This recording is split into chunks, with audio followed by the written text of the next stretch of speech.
My name is Gavin Evans, and this is my review of The Way Way Back. And okay, so 2012 and 2013 were the absolute best years for indie cinema. Like there was Safety Not Guaranteed, and Smashed, and Celeste and Jesse Forever, and Kings of Summer, and my personal favorite, The Way Way Back. Like, I remember seeing this movie in July 2013, and I knew nothing about it, and I just fell in love immediately. I felt like I discovered a real hidden gem, and I rewatched this movie so many times. But it's been like a decade since I last watched it, so I just gave it another go, and it's still great. Not perfect, but great. So let's begin by talking about the cast. And I know some people complain about Liam James' performance because he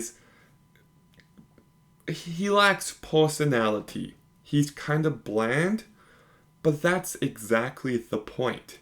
This is a boy who lacks any bit of confidence. He's very insecure. And I thought he just brought that to life so flawlessly.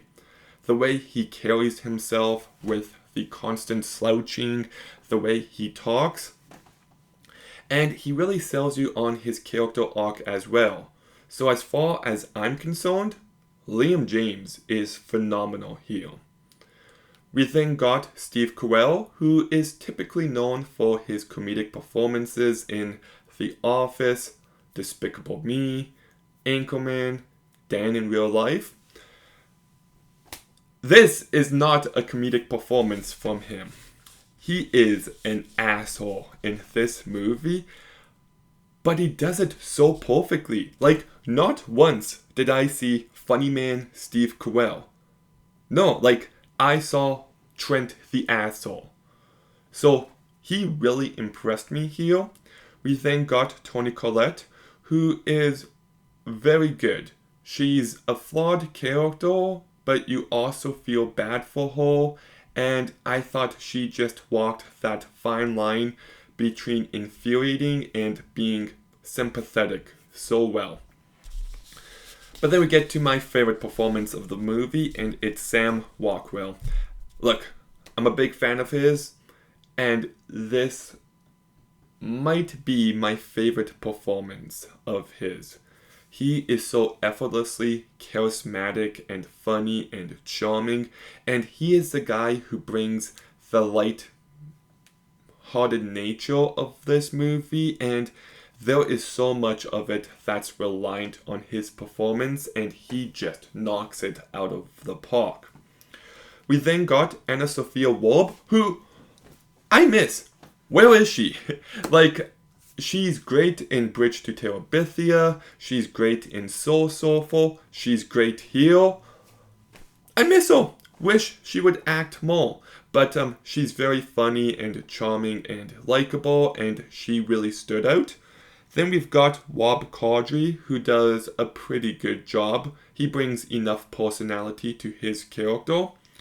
Amanda Peet does a good job as well.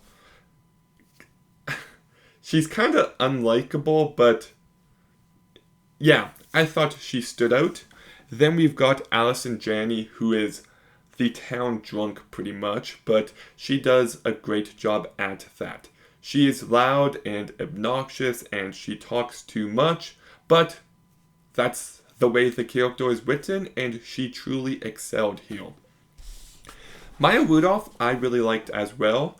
I kind of like the relationship between her and Sam Rockwell. That was a nice background element of this movie. Nat Faxon, who I know also directed this movie, but I don't know if I've seen him in anything else, but he is quite good here. Like, he brought plenty of personality to his character, and Jim Rash is very funny here. So, the entire cast fully delivers. Like, everybody is on their A game, And I just love the vibes of this movie. Like, it is the perfect summer movie, and I wish we got more movies like this and Adventureland and Snack Shack. You know, movies that take place at a water park or an amusement park. There's something about it that I feel very nostalgic for. And, you know, even the way that he gets everywhere with this bike, it's just a very pleasant, a very enjoyable watch. And like I mentioned earlier, this is a movie about being insecure and finding yourself and learning to be confident. And I just thought this movie felt really authentic. It never feels like a big Hollywood movie. Like, even the big, loud moments feel honest. And yeah, it's just a movie that I feel like so many people could relate to. Like, when I was a teenager, I kind of carried myself like Duncan, and, you know, I see a little bit of myself in him. And I also thought the dramatic emotional moments really did land.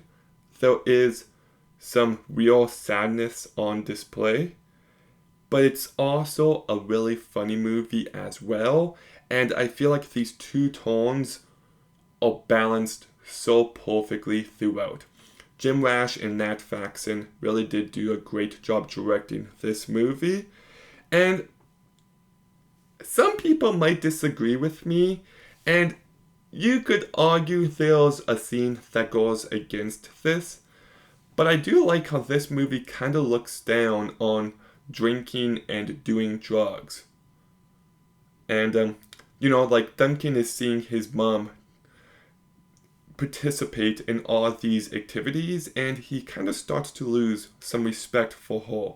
And I do feel like there's something there that's honest and that's really effective.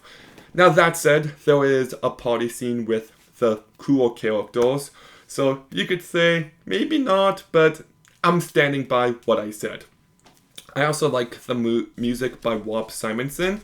Can feel a little repetitive, but it's just a very nice, pleasant score that elevates so many moments. But I do got a couple issues with this movie. There's one scene where they focus on a butt for way too long.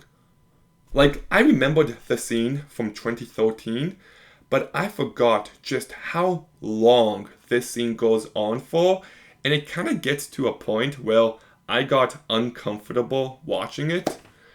And some of the romance stuff, I don't know, the way it's handled in the last act felt really off to me. But that all said, this is a great movie. It feels authentic, it has real dramatic weight behind it, there's emotion, it's funny, it's a nice pleasant summer movie to watch. I love the setting of the water park, and everybody is giving terrific performances. So I'm going to give The Way, Way Back an 8 out of 10. Okay, have you seen The Way, Way Back? What did you think? Let me know in the comments down below. Make sure you like, comment, subscribe. Stay tuned for more videos soon. And Gavin, out of. That was a bad bit. I shouldn't have done that.